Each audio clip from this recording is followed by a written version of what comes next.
ನಮಸ್ಕಾರ. ನಾನಿಲ್ಲಿ ಮೊದಲನೇದಾಗಿ ಕನಿಷ್ಠ ಬೆಂಬಲ ಬೆಲೆ ಮತ್ತು ಸೊಸೈಟಿ ಬಗ್ಗೆ ಮಾಹಿತಿ ಕೊಡಕ್ಕೆ ಬಂದಿದ್ದೀನಿ. ಕನಿಷ್ಠ ಬೆಂಬಲ ಬೆಲೆ ಅಂದರೆ ಏನು? ಈಗ ಏನಾದರೂ ಬೆಳೆದಿದ್ದ ನನ್ನ ಮೇಲೆ ಅದನ್ನ ಮಾರಿದ್ರೆ ಅವನಿಗೆ ತೃಪ್ತಿ ಸಿಗಬೇಕು. ಆ ತೃಪ್ತಿ ಸಿಗುವಂಥ ಬೆಲೆನೇ ಕನಿಷ್ಠ ಬೆಂಬಲ ಬೆಲೆ. ಈಗ ಇದು ಯಾವಾಗ ಬಿಡುಗಡೆ ಆಗುತ್ತಂದರೆ, ಈಗ ನೀವೇನು ಬಿತ್ತನೆ ಮಾಡ್ತಿರಲ್ಲ ಅದಕ್ಕಿಂತ ಮುಂಚೆನೇ ಸರ್ಕಾರನ ಬಿಡುಗಡೆ ಮಾಡ್ತಾರೆ. ಹೋದ ವರ್ಷ ಅಕ್ಕಿಗೆ 2100 ಚಿಲ್ಲರೆ ಇತ್ತು. ಈ ವರ್ಷ 2300 ಆಗಿದೆ. ರಾಗಿ ಹೋದ ವರ್ಷ ಒಂದು ಕ್ವಿಂಟಲ್ಗೆ, ಭತ್ತಕ್ಕೆ 2300 ಆಗಿದೆ.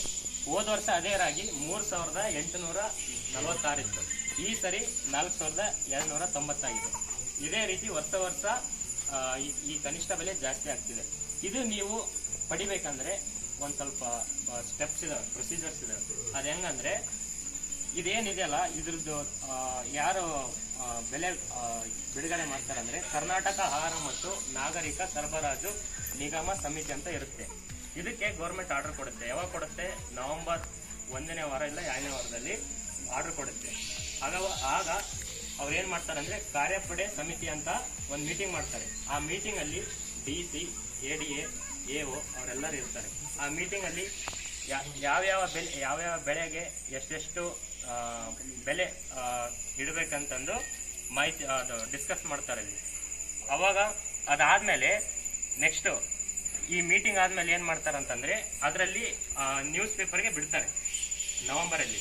ಆ ನ್ಯೂಸ್ ಪೇಪರ್ ಬಿಟ್ಟಾಗೆ ನೀವು ನೋಡ್ಕೋಬೇಕು. ಆ ನ್ಯೂಸ್ ಪೇಪರ್ ಅಲ್ಲಿ ಏನೇನು ಬಿಡ್ತಾರೆ ಅಂತಂದ್ರೆ, ನೋಂದಣಿ ಯಾವಾಗ ಮಾಡ್ಕೋಬೇಕು, ಮತ್ತೆ ಖರೀದಿ ಯಾವಾಗ ಮಾಡ್ತಾರೆ, ಅದ್ರ ಬಗ್ಗೆ ಎಲ್ಲದ್ರ ಬಗ್ಗೆ ಮಾಹಿತಿ ಅದರಲ್ಲಿ ಬಿಟ್ಟಿರ್ತಾರೆ. ಆ ಬಿಟ್ಟಿರುವಾಗ ನೀವು ಹೋಗಿ ಇಲ್ಲೆಲ್ಲ ಪೇಪರಲ್ಲಿ ಬಿಟ್ಟಿರ್ತಾರಲ್ಲ ಅದ್ರ ಬಗ್ಗೆ ನೀವು ತಿಳ್ಕೋಬೇಕು. ಇಲ್ಲಿ ಈ ಕರ್ನಾಟಕ ಆಹಾರ ಮತ್ತು ನಾಗರಿಕ ಸರಬರಾಜು ನಿಗಮ ಇವ್ರೇನಿದಾರಲ್ಲ ಅದ್ರ ಬಗ್ಗೆ ಮಾಹಿತಿ ಕೊಟ್ಟಿರ್ತಾರೆ. ಇದು ರಿಜಿಸ್ಟ್ರೇಷನ್ ಯಾವಾಗ ಸ್ಟಾರ್ಟ್ ಆಗುತ್ತಂದ್ರೆ, ನವೆಂಬರ್ ಫಸ್ಟ್ ವೀಕಿಂತ ಡಿಸೆಂಬರ್ ಲಾಸ್ಟ್ ವರೆಗೂ ಅದು ರಿಜಿಸ್ಟ್ರೇಷನ್ ಸ್ಟಾರ್ಟ್ ಆಗುತ್ತೆ.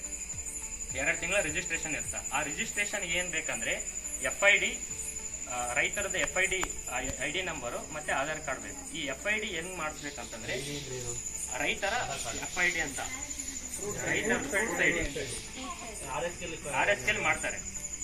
ಅದನ್ನ ಹೋಗಿ ಹೆಂಗ್ ಮಾಡಿಸ್ಬೇಕಂತಂದ್ರೆ, ಅಲ್ಲಿ ಹೋಗಿ ನಮ್ದು ಫ್ರೂಟ್ಸ್ ID ಕ್ರಿಯೇಟ್ ಮಾಡ್ಕೊಡ ಅಂತಂದ್ರೆ ಒಂದು ಆಧಾರ್ ಕಾರ್ಡು ಮತ್ತೆ ನಿಮ್ದು ಮೊಬೈಲ್ ನಂಬರು, ಪಾಣಿ ಮತ್ತೆ ಕ್ಯಾಶ್ ಇನ್ಕಮ್ ಸರ್ಟಿಫಿಕೇಟ್ ಅವ್ರು ಕೊಟ್ರೆ ಅದನ್ನ ಕ್ರಿಯೇಟ್ ಮಾಡ್ಕೊಡ್ತಾರೆ. ಅವಾಗ ನೀವು ಹೋಗಿ ಇವರು ತಾಲೂಕಿಗೆ 5 ಸೆಂಟರ್ಸ್ ಅಂದ್ರೆ ಗೋಡನ್ 5 ಗೋಡನ್ನ ಇಟ್ಟಿರ್ತಾರೆ ನಿಮಗೆ ಪ್ರಕ್ಯೂರ್ ಮಾಡಕ್ಕೆ.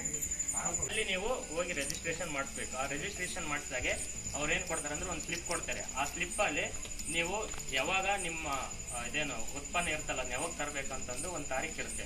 ಆ ತಾರೀಕೊಳಗೆ ನಿಮ್ದು ಯಾವಾಗ ಅವರು ಪ್ರಕ್ಯೂರ್ ಮಾಡ್ತಾರಂತಂದ್ರೆ ಜನವರಿ 1ರಿಂದ ಫೆಬ್ರವರಿ ಎಂಡ್ವರೆಗೂ 2 ತಿಂಗಳು ಮಾಡ್ತಾರೆ. ಆ 2 ತಿಂಗಳದ ಮಾಡ್ಬೇಕಾದ್ರೆ ಅವರ ಸ್ಲಿಪ್ಪಲ್ಲಿ ಕೊಟ್ಟಿರ್ತಾರೆ ನಿಮ್ದು ಯಾವ ತಾರೀಕಿಗೆ ನೀವು ತರಬೇಕಂದ್ರೆ.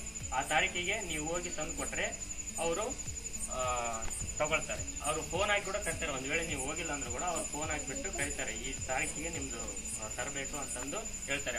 ಅವರು 1 ಎಕರೆಗೆ 10 ಕ್ವಿಂಟಲ್ ತಗೊಳ್ತಾರೆ ರಾಗಿನ. ನಿಮ್ದು 10 ಎಕರೆ ಇತ್ತಂದ್ರೆ 100 ಕ್ವಿಂಟಲ್ ತಗೊಂತಾರೆ.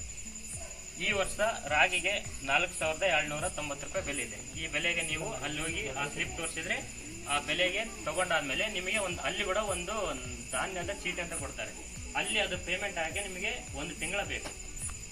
ಅದು ನಿಮ್ಮ ಅಕೌಂಟ್ಗೆ ದುಡ್ಡು ಹೆಂಗ್ ಬರ್ತಂತಂದ್ರೆ, ನಿಮ್ದು FID ಕ್ರಿಯೇಟ್ ಮಾಡ್ತಿರ್ತೀರಲ್ಲ ಇಲ್ಲಿ RSK ದಲ್ಲಿ. ಆ FID ಕ್ರಿಯೇಟ್ ಮಾಡಿಸಿದಾಗ ನಿಮ್ದು ಬ್ಯಾಂಕ್ ಅಕೌಂಟ್ ಲಿಂಕ್ ಆಗಿರುತ್ತೆ. ಆ ಲಿಂಕ್ ಆದಾಗೆ 1ರಿಂದ 15 ದಿನದಿಂದ 1 ತಿಂಗಳಲ್ಲಿ ನಿಮ್ಮ ಅಕೌಂಟ್ಗೆ ದುಡ್ಡು ಬರುತ್ತೆ. ಮತ್ತೆ ಅದೇ ರೀತಿಯಾಗಿ ಸೊಸೈಟಿ ಬಗ್ಗೆ ಒಂದು ಮಾಹಿತಿ.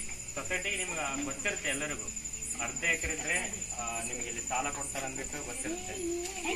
ಇಲ್ಲಿ 1 ಎಕರೆಗೆ 1 ಲಕ್ಷ ಸಾಲ ಕೊಡ್ತಾರಂತೆ. ಮಿನಿಮಮ್ 5 ಎಕರೆ ಇದ್ರೆ 5 ಲಕ್ಷ ಸಾಲ ಕೊಡ್ಬೋದು. 1 ಎಕರೆ ಇದ್ರೆ 1 ಲಕ್ಷ, 2 ಎಕರೆ ಇದ್ರೆ 2 ಲಕ್ಷ. 1 ವರ್ಷ ಒಳಗೆ ಕಟ್ಟಿದ್ರೆ 0% ಬಡ್ಡಿ. ಅದೇ 1 ವರ್ಷ ಜಾಸ್ತಿ ಅಂತಂದ್ರೆ 12%. ಇಷ್ಟು ಹೇಳಿ ನನ್ನ ಮಾತುಗಳನ್ನು